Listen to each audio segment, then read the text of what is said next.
Bonjour à toutes et à tous. On est ravis de vous accueillir pour cet épisode 14 d'Un jour, un outil.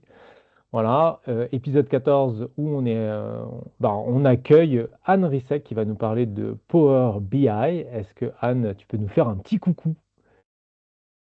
Bonjour tout le monde, désolée, j'ai plus de voix.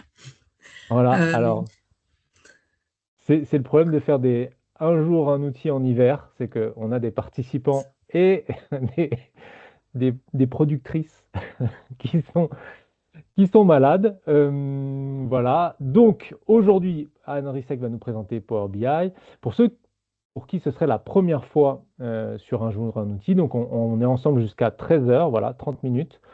C'est un invité qui vient justement nous présenter l'utilisation de son outil. C'est une coproduction un jour un outil de Lomna Kaleja qui est présente. Lomna, tu peux faire coucou.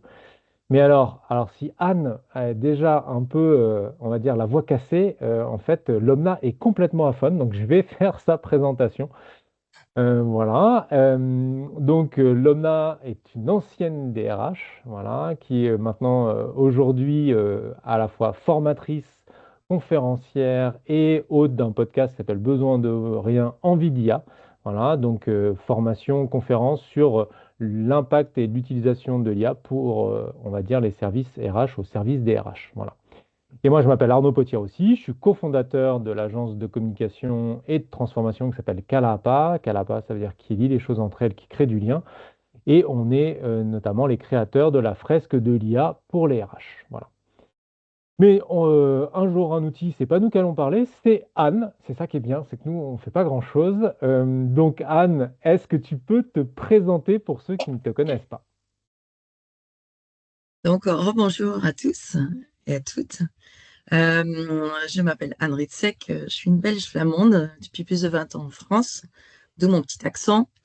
Et depuis plus de 10 ans dans le monde, je navigue dans le monde de data RH, dans le secteur télécom, ensuite la technologie médicale et maintenant dans le cosmétique.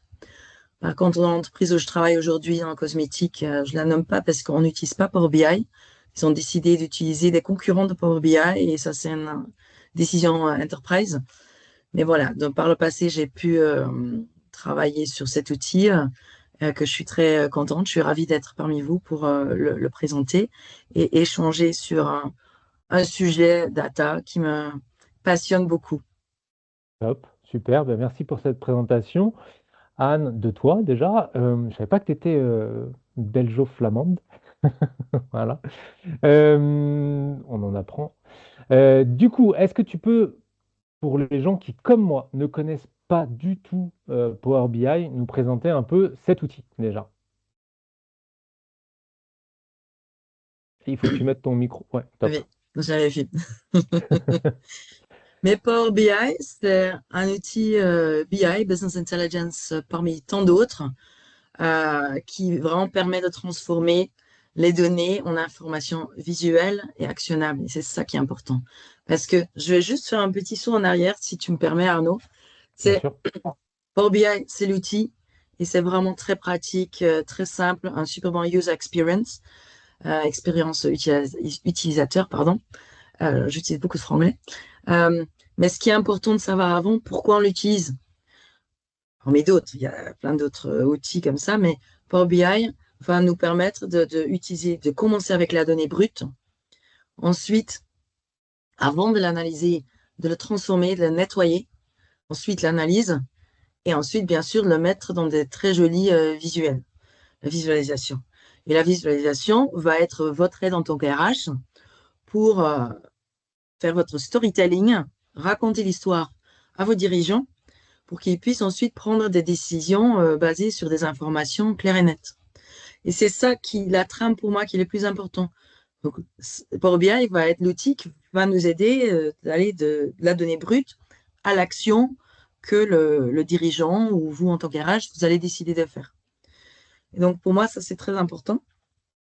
Et donc, Power BI, c'est comme j'ai déjà dit, ça transforme, il transforme un simple Excel ou un CSV ou un SQL document, plein de données en tableau de bord interactif. Et ce qui est bien avec Power BI, on peut y connecter plein de différents documents, dossiers, outils via les API, donc les connecteurs entre un outil et un autre outil. C'est un outil qui est utilisé pas qu'en RH, avec finance, dans les sales, supply chain. Donc là, ça peut être intéressant ici. Et il y a la partie de base que moi j'utilise aujourd'hui ou par le passé. C'est le desktop, Power BI Desktop, qui est gratuit, à disposition de tout le monde. Donc dès 13 heures, vous pouvez commencer à jouer avec cet outil, si vous voulez. Une fois que vous voulez le partager avec vos collègues ou avec vos dirigeants, là, il faut payer le service Power BI Service. Il y a aussi un Power BI mobile qui s'adapte au téléphone portable, au iPad, etc. Et donc aujourd'hui, je vais me concentrer sur le Power BI Desktop. C'est la base. Cet outil va nous aider aussi à automatiser des rapports. Donc, une fois qu'on l'a créé, après, on peut l'automatiser. Aujourd'hui, je ne vais pas faire un deep dive dans l'automatisation, etc., euh, comme c'est la première fois. Et aussi, je ne connais pas trop bien l'audience, donc je voudrais savoir qui a déjà travaillé avec Power BI.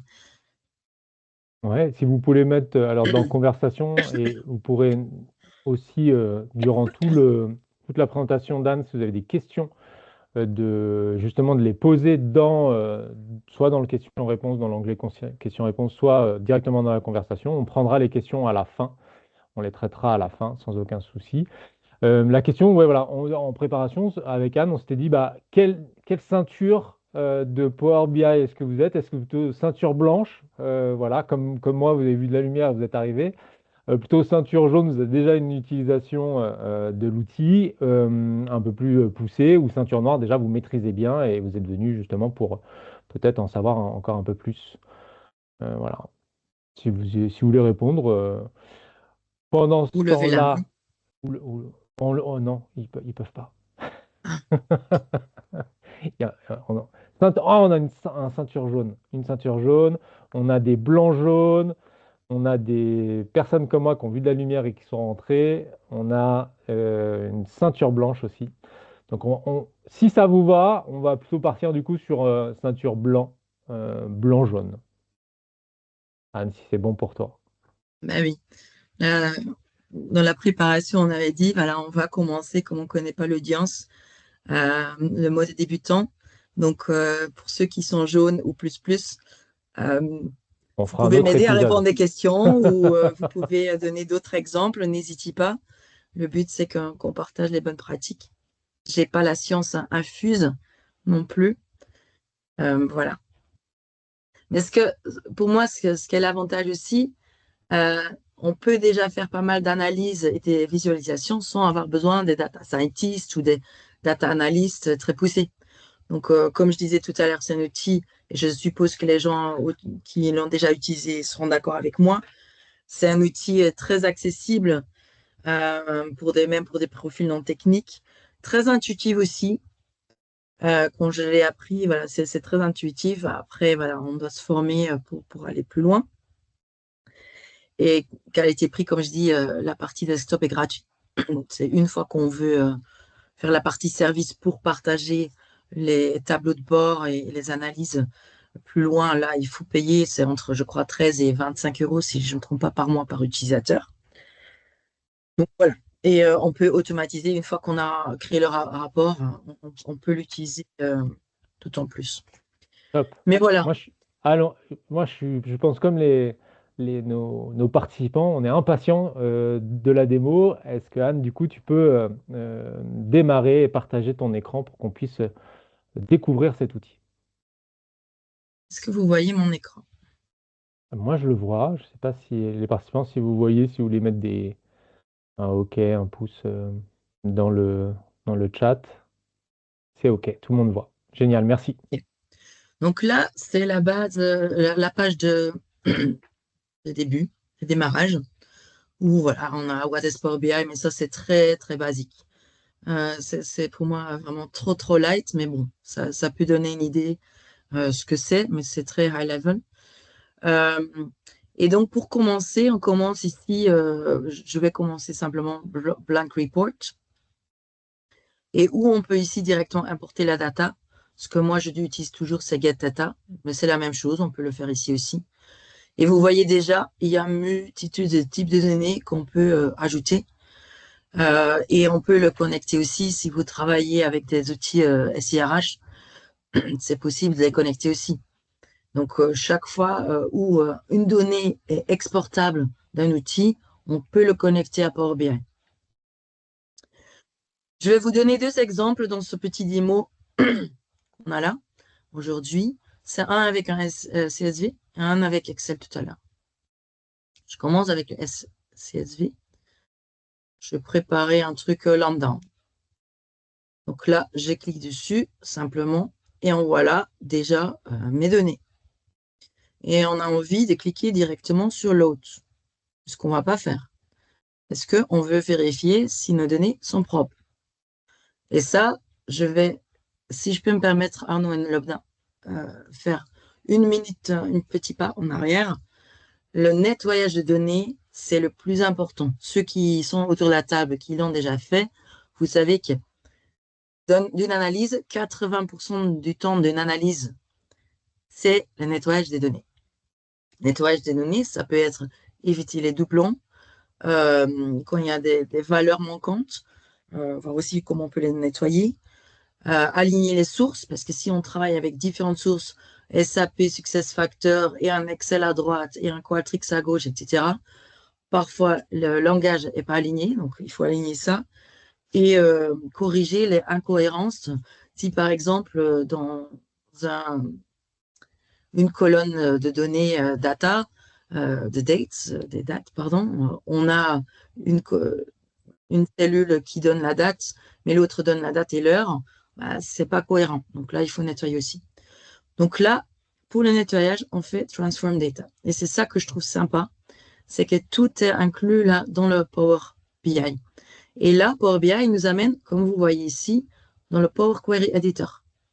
Power Query Editor, comme vous savez probablement, on peut l'utiliser aussi dans Excel. Donc ceux qui utilisent beaucoup Excel, on a aussi la possibilité d'utiliser Power Query dans Excel. Et donc ici, c'est intégré directement aussi dans Power BI. Maintenant, ici, c'est simple. J'ai pris un fichier CSV très simple avec seulement un sheet, une page dedans. Et ici, ce qui est intéressant, on va voir Applied Steps. On va voir tous les changements qu'on a déjà faits. Là. Ce que vous voyez aussi, une première vérification, ça pourrait être, voilà, ici, la description du produit, c'est en lettres, en texte. Est-ce que c'est OK? Ici, c'est en chiffres. Donc voilà, ça peut être une première vérification. Maintenant, c'est faire un premier exemple ici. Ici, je sais pour mes chiffres de sales, mes revenus de vente, je ne veux pas des chiffres, des nombres ronds. Je voudrais en fait intégrer des décimales parce que je sais dans le futur, j'aurai des centimes en plus. Donc, qu'est-ce que je fais? Je nettoie déjà. Je fais Change Type et je mets Fixed Decimal Number. Et Replace Correct. Et là, on voit, c'est directement déjà mis dans le nombre décimal. Et ça se me met en dollars parce qu'ici, les données qui étaient entrées dans la donnée source, c'était en dollars. Donc ça peut déjà aider pour un nettoyage pour le futur. Un simple truc que je propose là. Un autre pourrait être, tiens, je vois ici l'année de ma vente. Ici, c'est une longue fichier, hein, parce que oui, ça c'est important ici. Comparé à Excel, Power BI peut traiter des millions de data, énormément de lignes. Alors que Excel, ce que j'ai vécu avant que j'ai découvert Power BI, beaucoup avec Excel, dès que je dépassais trop de lignes, ça bloquait. Ça bloquait, je perdais mes formules, etc. Alors Power BI, c'est beaucoup plus smooth, c'est beaucoup plus tranquille. Donc ici, on a l'année, le mois, le jour, et je préfère créer une colonne. Comment je peux faire? Je clique sur une, je retiens avec CTRL, Ah, mais là, je me suis trompée. Je veux d'abord commencer avec la journée, le jour. Hop. Donc, je clique d'abord là, ensuite le mois. Voilà. Et ensuite, je clique double droite et je fais Merge Columns. J'utilise comme séparateur un qui n'est pas dans la liste là. Donc, je fais Custom et je fais, en anglais, on dit le backslash. Je ne sais pas comment on dit ça en français, mais voilà, ce signe-là. Et, excusez-moi, je nomme cette colonne Date ou la date.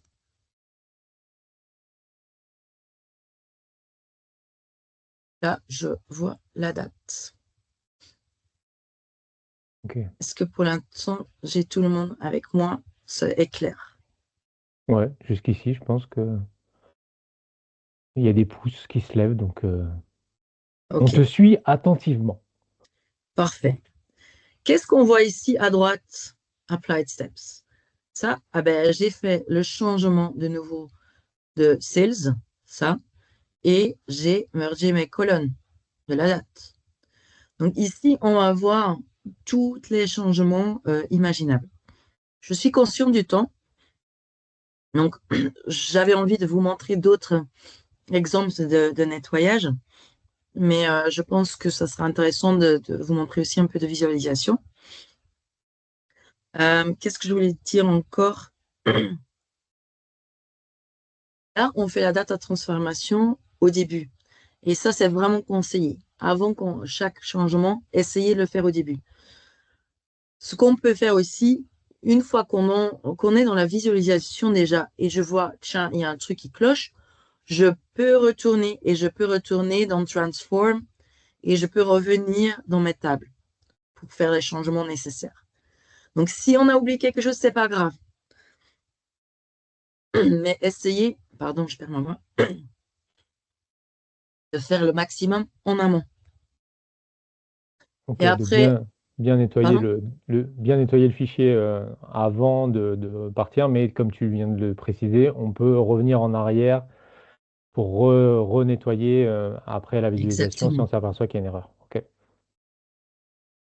C'est pas l'idéal, hein, mais bon, on peut se tromper, on peut oublier des choses. Et c'est ça qui est bien, il y a la flexibilité.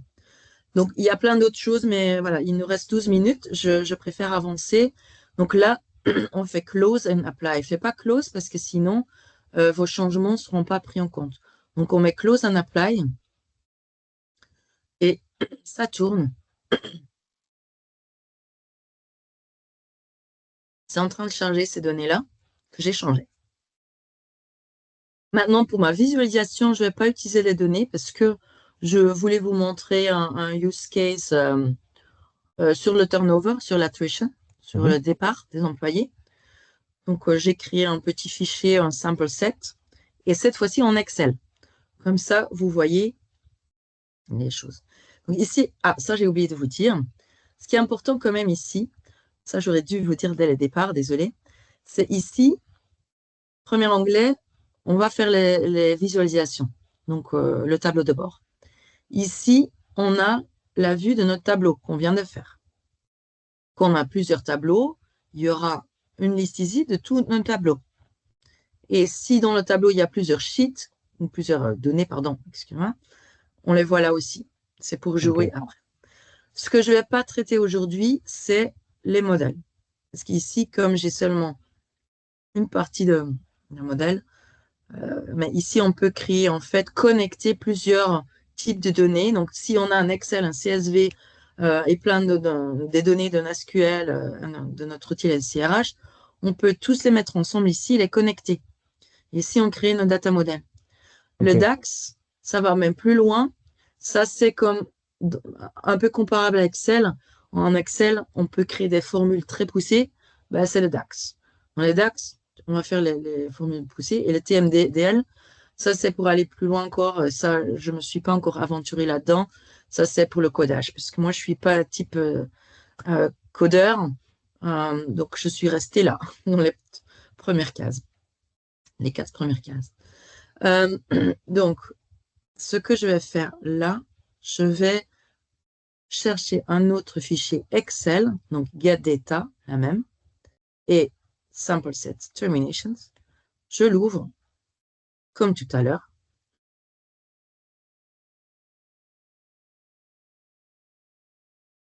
Voilà, je prends celui-là. Et là, cette fois-ci, je ne vais pas prendre le temps pour transformer. Je vais directement faire load. Puisqu'il ne reste que 9 minutes.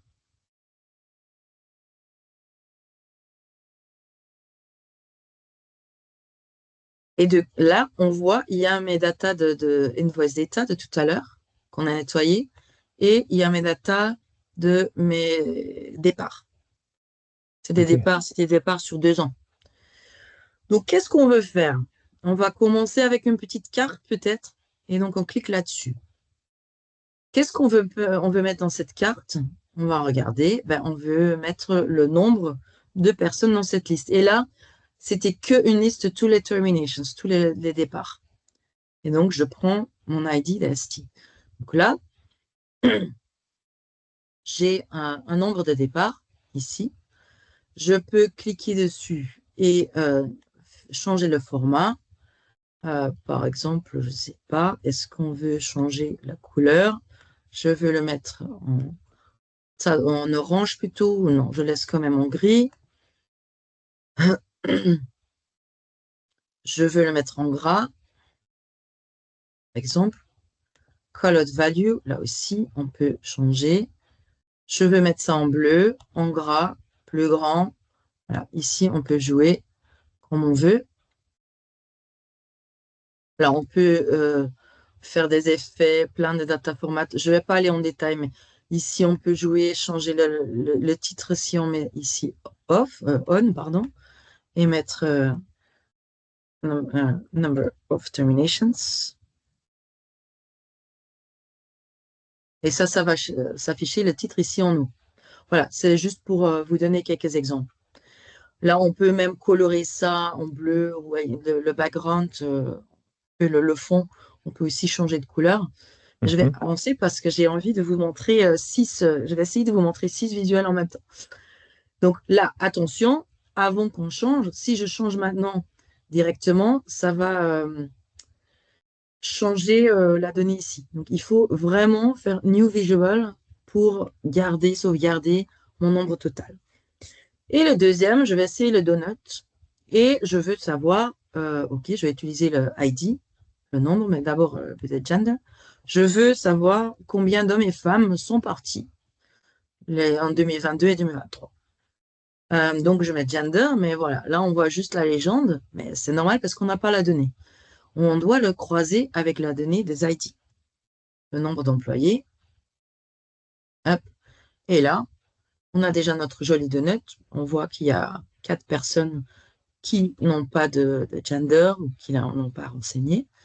Et même déjà, si on clique là-dessus et on veut que les femmes ici, on voit 164 femmes ici. Les hommes, non. Ce qui est génial avec Power BI ici, c'est vraiment des tableaux de bord dynamiques. Quand on clique ici, ça va jouer sur toutes les autres Données, des informations. informations, métriques. Oui. Ok.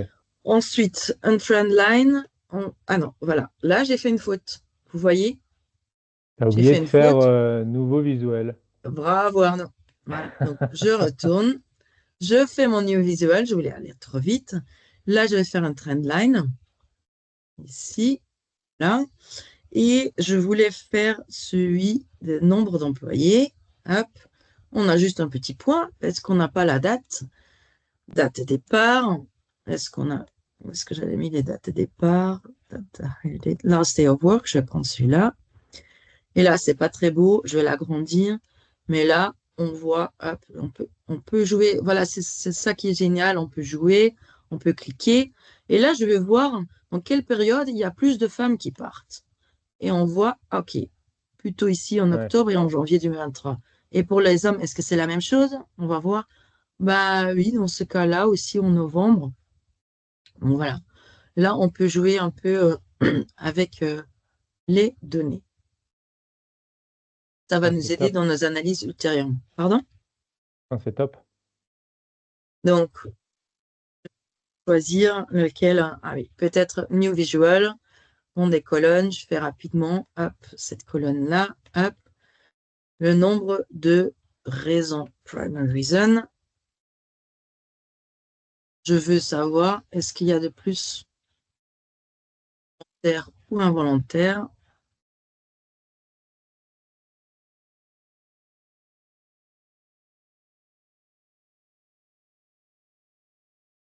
Là, on a splitté, mais c'est cliqué sur les femmes. Voilà.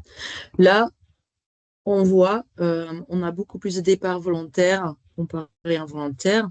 Quand on regarde sur les hommes, voilà, on voit la différence, on peut cliquer, ça va directement changer tout.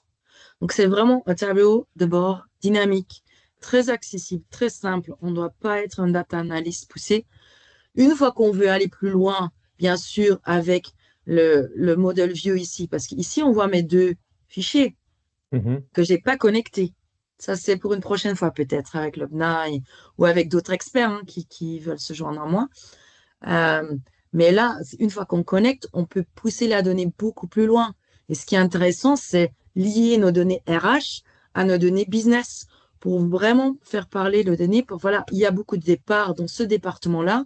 Je voulais faire d'autres exemples, mais on n'a pas assez de temps. Mais là, on peut voir ça a un impact sur la productivité ou sur le revenu, ou c'est plutôt dans tel pays ou tel pays, ou dans telle boutique ou telle boutique.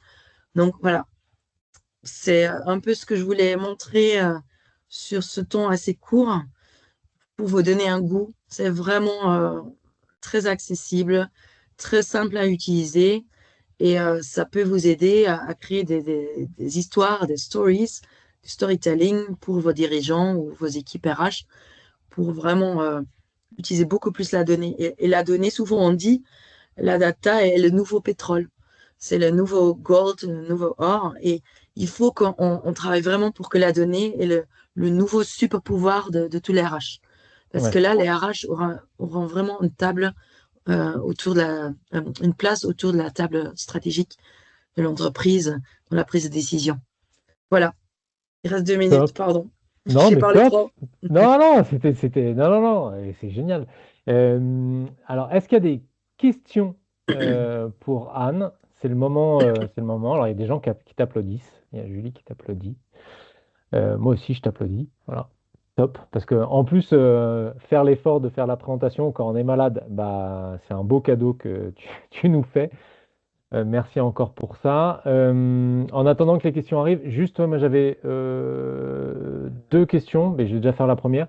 Tu disais que c'était gratuit, en mode gratuit, à part le fait d'être interconnecté avec d'autres, de partager le tableau avec d'autres collaborateurs. Est-ce qu'on est limité en nombre de données, tu vois, en termes de tableaux, de visualisation? Est-ce qu'il y a des Non, limites ça ou va. pas? Si tu l'utilises comme Power BI Desktop, tu peux pas partager. Tu as peut-être certaines limites, oui, dans la version pro, on peut avoir beaucoup plus de features, comme on dit ça en Mhm. français, Oui, de features. version. Ouais, c'est pas ça. Ah, Des choses qui s'ajoutent.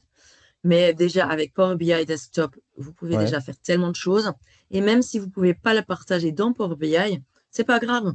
Vous faites un copier-coller de vos jolis tableaux de bord et vous le mettez dans vos présentations PowerPoint. Et c'est bon. Ouais, c'est C'est suffisant. c'est- c'est ça. C'est Ouais. déjà pour vous l'outil où vous pouvez montrer à vos équipes que voilà, on va utiliser la donnée, on va donner ce super pouvoir au RH. Et je pense que ça, c'est mon message que je voulais vraiment donner aujourd'hui ici. Que, voilà, Ok. on peut faire Hop. beaucoup avec ça. Ah, il n'y a pas de questions. Ah oui, ah, il y a il y a Brigitte qui nous dit, non, Aurélie, pardon, qui nous dit vivement la prochaine presse niveau plus avancé. Donc, voilà, il faut déjà qu'on programme un 2026 ceinture jaune euh, sur ce Power BI.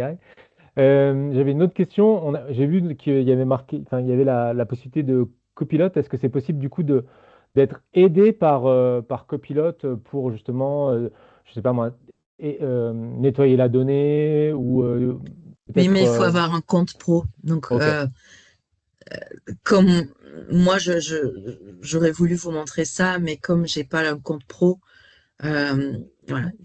Et avec des adresses mail perso, ça marche pas. ok, Copilote, pour moi, voilà. Il faut prendre l'abonnement ou si on ok. avait la version avec les licences. Power BI, là, oui. Ok. Mais Donc, donc, j'ai du pas coup, testé tu pour vous. confirmes que en mode payant, Ça devrait dans la être suite, faisable. peut-être que Copilot peut nous Mais dans aider la justement desktop, à. non, Ok. Ok. basiquement. Ok, top. Sauf Il si est. vous l'utilisez et vous avez Copilot déjà dans votre entreprise Ouais. séparément. Peut-être là, avec une connexion API ou voilà, à voir. Ok. Je suis pas une experte Copilot encore. Non, non, mais je Pour une rebondissais parce que prochaine. j'ai vu la petite icône, donc je me suis dit, ah, peut-être qu'il y a moyen Ouais, tu as de. raison, tu as raison. Voilà. Un grand merci, il est 13h02. On a un tout petit peu dépassé, mais c'était super intéressant. Un grand merci, Anne, pour ta présentation. Je pense que l'OMNA, on peut prendre rendez-vous pour 2026 pour un épisode 2 ceinture jaune.